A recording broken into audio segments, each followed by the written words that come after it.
She opened her mouth in a Texas church and made the internet stop breathing. No mic, no makeup, just 7 trembling notes. And suddenly, millions were crying, judges were rising, and a ghost from her past picked up the phone after 50 years. Her name? Margaret Carter, 74. Forgotten by fame, laughed at by a teacher who told her, "You're not built for music." Well, that teacher just sent an apology letter broadcasted live. This isn't just a comeback, it's a reckoning. But here's the twist. She never wanted the spotlight. So why is she now the voice everyone can't stop talking about? Flatonia, Texas is the kind of place where silence settles like dust. It clings to the porches, to the creaking screen doors, to the old hymn books with bent spines. Time doesn't hurry here. It leans back in a rocking chair, watching the sun peel slowly across the fields. At the edge of town, where the gravel road begins to forget itself, there is a small white house with chipped paint and blue shutters.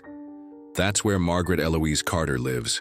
She is 74 years old, with hair like silver thread spun in a bun at the nape of her neck, hands shaped by decades of work, and a voice, though few would know, that once trembled with dreams, far too big for a town this small.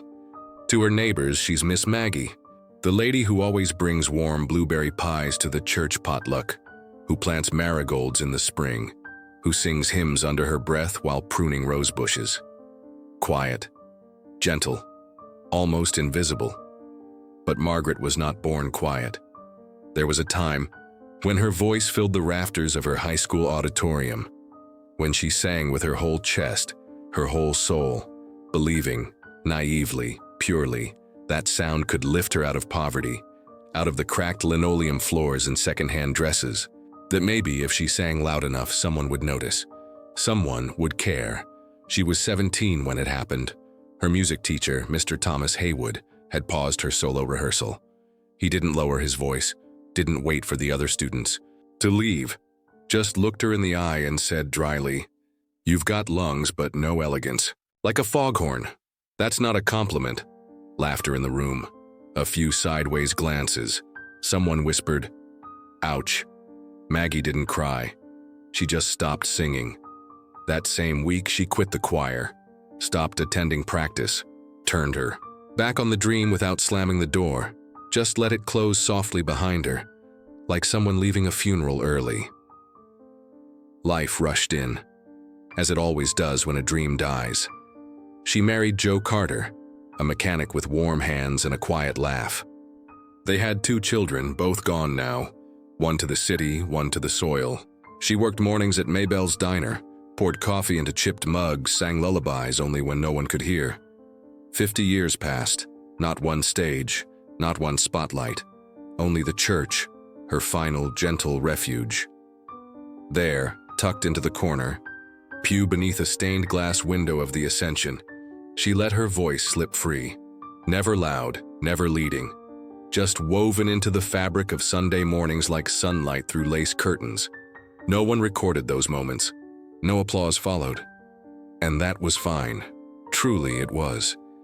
Because Margaret had made peace with the idea that her voice was for God, for herself, and for no one else. Until the baptism. Until a teenage visitor, fiddling with his phone during the final hymn, accidentally caught the sound of something pure rising above the choir. A voice like weathered oak, like old leather, rich, cracked, but unyieldingly alive. He posted it. "Grandma got pipes," he joked in the caption. And then the world listened. But Margaret didn't know that yet. Not as she left the chapel that day, nodding to old friends, clutching her worn hymnal, her feet aching slightly from the hard floor. Not as she watered the begonias, hummed a little lullaby to herself, and switched off the kitchen light. The storm was already coming. But that gate Flatonia slept, and Margaret sang softly to no one at all.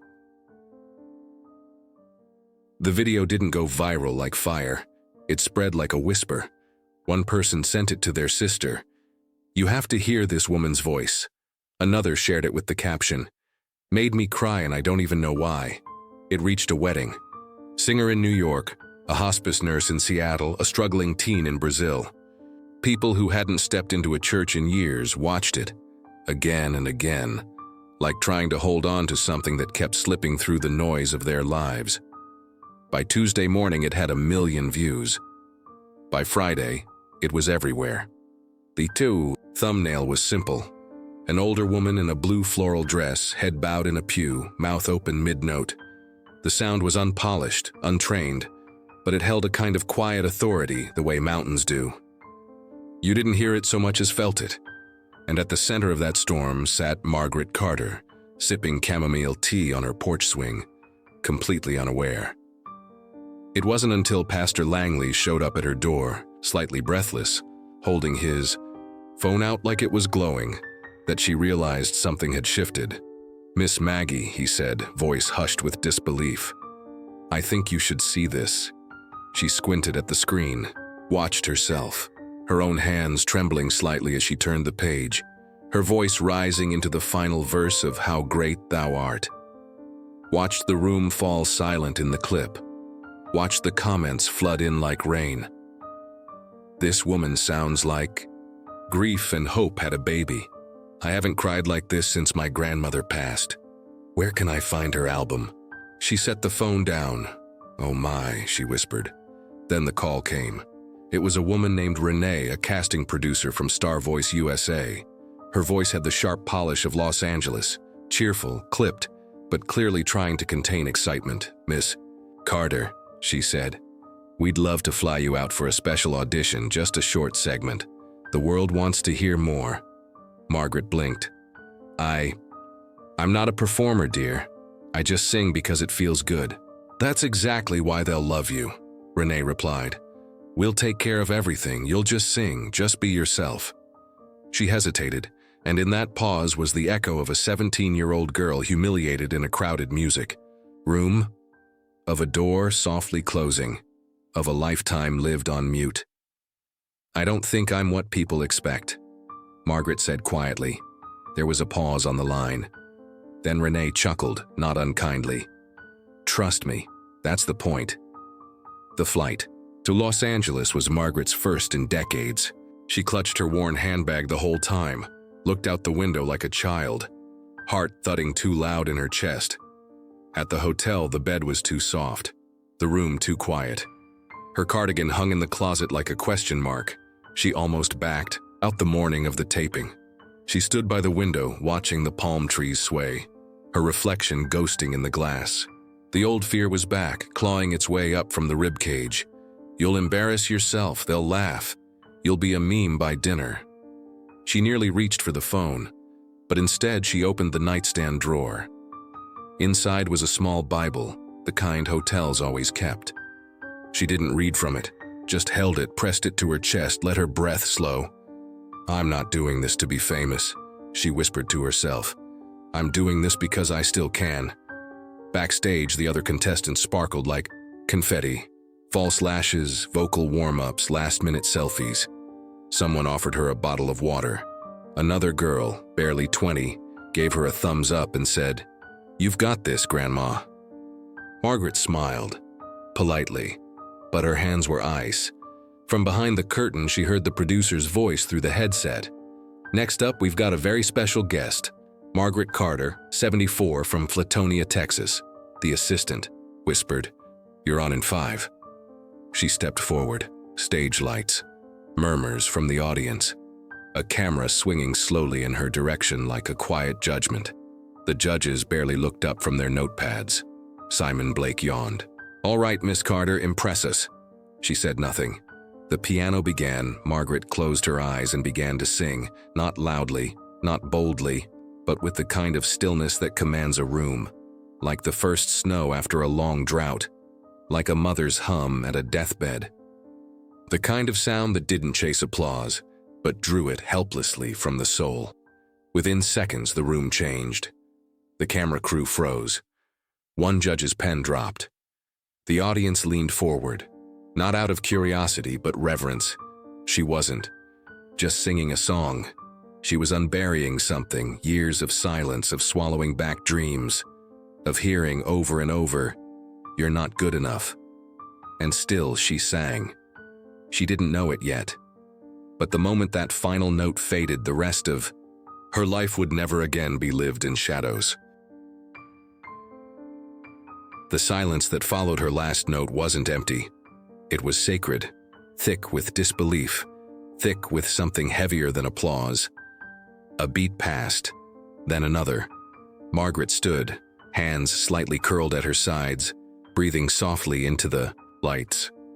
The piano faded into stillness behind her. Then a sound like thunder cracked through the silence. Applause, violent, involuntary, rising like a wave from the back of the auditorium. A woman in the front row sobbed openly, pressing a tissue to her mouth. A man behind her stood before he even realized he had. One by one, the audience rose, not out of duty, but from the sheer force of emotion. Margaret didn't move. Not yet. Her eyes shimmered, but did not fall. Her shoulders lifted slightly, as if breathing again for the first time in years. She'd done it. She'd sung for the world. And they hadn't laughed. They'd listened. And then, Simon Blake, the most feared judge on Star Voice USA, known for his brutal honesty and unsentimental critiques, did something no one expected. He stood. "Miss Carter," he said, voice low, almost reverent. "You didn't just sing a song. You resurrected something we didn't know we'd buried." Margaret blinked, lips parting slightly. The lights blurred the edges of the room, but she could feel every eye, every heart tuned to her. "I've heard thousands of voices," Simon continued. "Technically perfect ones, big, bright, glossy. But what you did, that was truth. That was the sound of a life lived deeply and without apology. I'm honored." The second judge, a pop icon, with sequins on her lashes, wiped away a tear. "You made me think of my grandmother," she whispered. "But more than that, you made me wish I knew her voice. Thank you for sharing yours." Even the youngest judge, barely old enough to rent a car, leaned forward and said, "We thought you'd be a sweet moment, a good viral clip. But that was the most real performance I've ever seen. No auto-tune, no tricks, just power." The applause rose again. But this time, it wasn't for spectacle. It was for Margaret Carter, the woman who dared to show up whole. Backstage, producers scrambled. Phones buzzed. A technician mouthed, "We've got something big." Within an hour of the show airing, her name was trending globally. Clips of her performance flooded TikTok. Teens lip-synced to her cracked but resonant voice. Vocal coaches analyzed her phrasing. Therapists referenced the emotional catharsis of her tone. One influencer captioned it, "She sings like grief held hands with grace." 20 million views by morning. Radio stations requested interviews. Streaming platforms begged for a single. Labels circled like moths to flame, but one stood still. Willow and Vine Records, known for its reverence of soul, of legacy voices of truth. They didn't offer her a gimmick. They offered her a studio, a team, and a promise. "We won't polish you. We'll let you be heard." When they sent the contract, they included a handwritten note. "There are voices and there are vessels. You are the latter." But in the whirlwind of praise and praise and praise, there came a letter, folded neatly, no return address, just her name, handwritten in slanted, familiar script. She sat on the hotel balcony to read it. The city buzzed below her, horns, sirens, ambition. But above, the sky was still. Her fingers trembled as she unfolded the page. "Dear Margaret, I watched you sing last night. I recognized the voice before I recognized the face. I was wrong. God, I was so wrong. I've thought about what I said to you 50 years ago more times than I can count. You weren't a foghorn, you were thunder. I don't deserve forgiveness, but I needed to say it. I hope, with all my heart, that you keep singing." Thomas Haywood. The name sat like iron on her chest. She hadn't spoken it aloud in decades, hadn't let herself think about that moment. Not really. But here it was, full circle. Margaret closed her eyes. Let the memory come. Cold, sharp, humiliating. And then let it go. She folded the letter, not out of bitterness, but finality. Then, she reached for the voice memo app on her phone, tapped record, and whispered, "Mr. Haywood, I forgave you long ago. But thank you, it means something to be seen even now." She sent it to the return email on the letter, then went inside, stood before the mirror, and rehearsed a song she hadn't sung in years. At the next Star Voice round, she wasn't just a guest, she was a contender. And the second time she walked on stage, something had shifted. She didn't tremble. She didn't look for approval. She stood tall. The cardigan stayed, but it wasn't armor anymore. It was memory. It was hers. And when the lights came down and the music swelled again, the audience leaned in, not out of curiosity, but reverence, because they knew. This woman didn't come to win. She came to reclaim. And every note she sang was a name for the silence she'd once survived. It was the sound that lingered. Days after the show aired, people spoke less about the stage, the cameras, the judges, and more about the sound. That haunting human thing. The voice that cracked slightly on high notes and trembled as if holding back tears.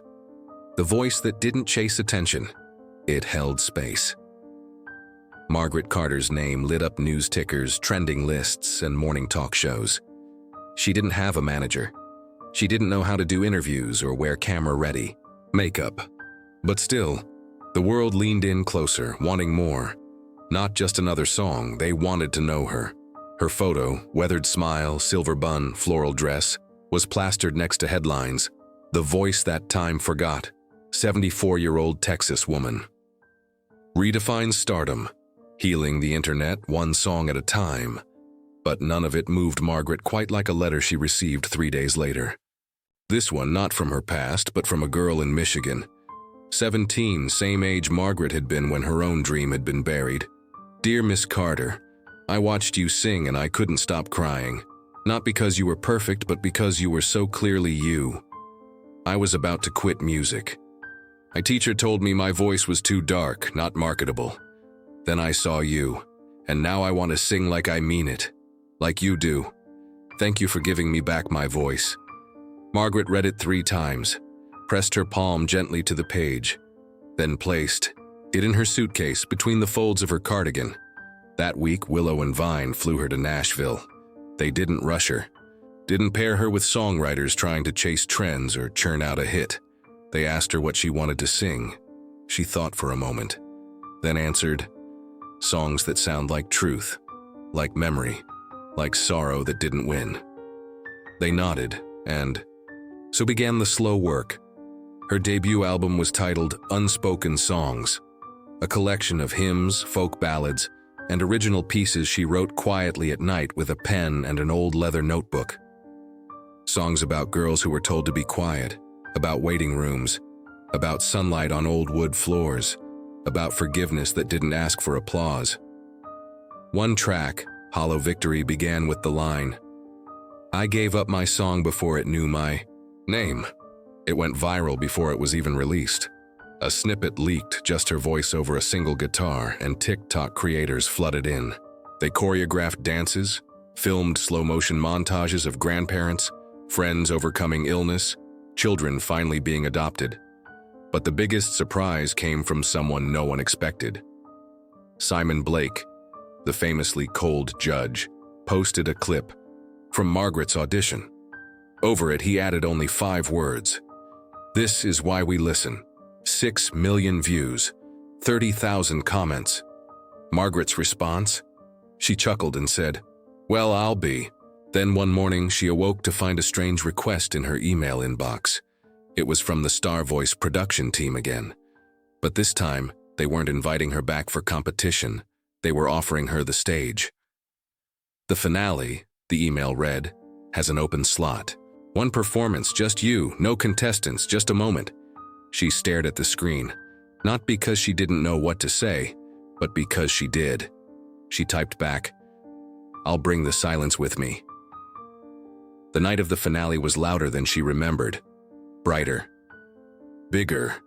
100 voices chattering backstage, lights flashing in every direction. But Margaret moved through it like stone in a river, calm, unmoved. The producers fussed over her dress, offered her something younger, more sparkly. She shook her head. This is who I've always been. And so she walked on stage in the same cardigan, the same shoes, hair pinned simply like every other Sunday of her life. But this wasn't Sunday. This was something else entirely. The crowd roared as she appeared. Judges stood, cameras panned, and then stillness. She stepped to the center. The lights dimmed to a warm amber.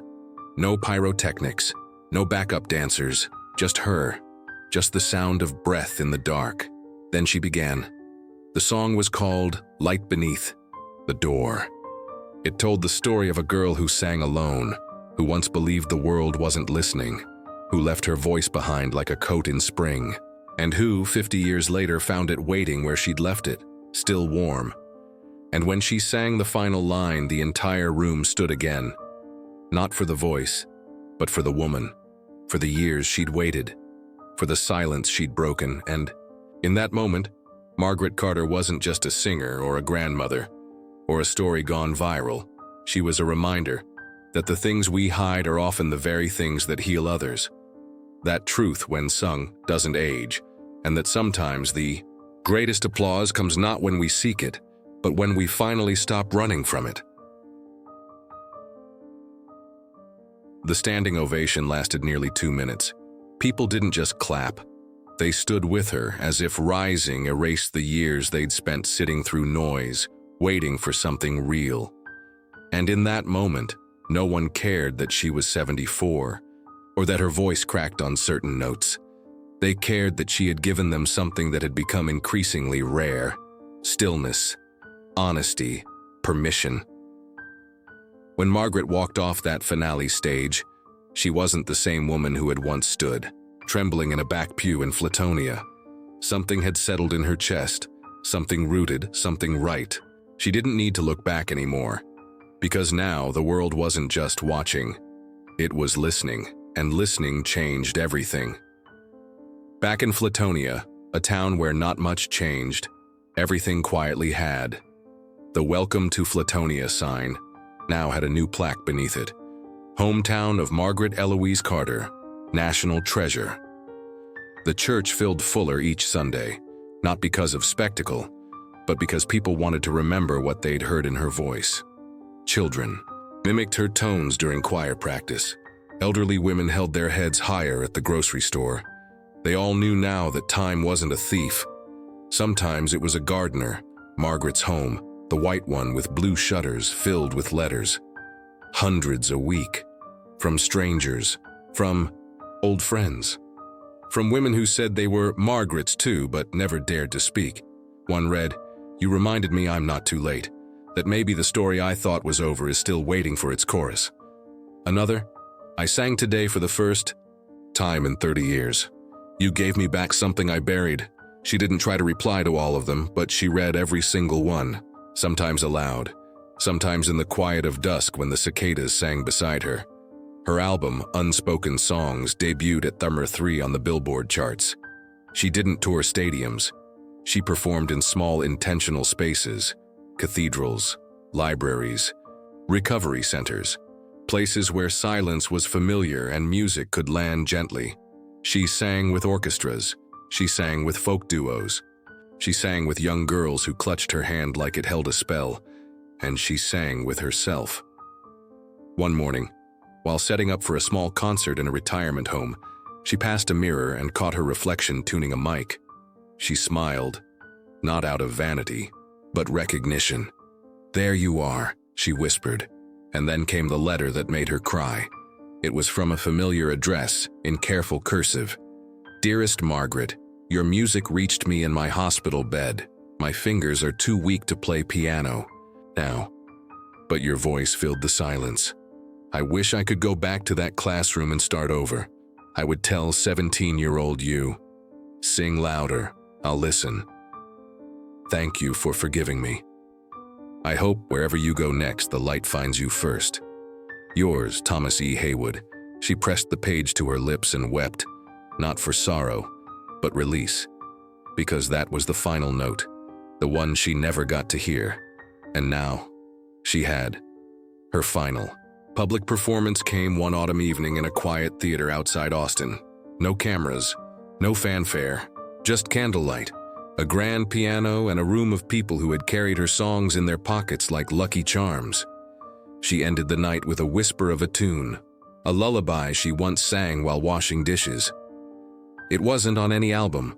No one had heard it but her children once, long ago. And when it ended, she simply said, "Thank you for hearing me." She stepped off the stage, but this time she didn't disappear into the shadows. She walked slowly, proudly, into the light. Margaret Carter didn't become a pop star.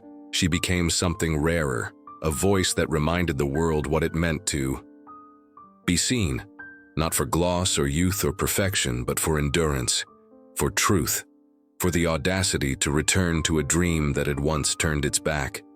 And long after the applause faded, long after the headlines quieted, her songs still played, on porches, quiet kitchens, through headphones on long train rides, and always somewhere out there, someone sang back.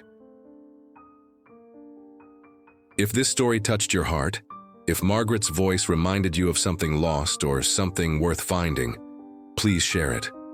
Let someone else feel seen. And if you'd like to hear more stories that honor quiet strength and second chances, subscribe to the channel.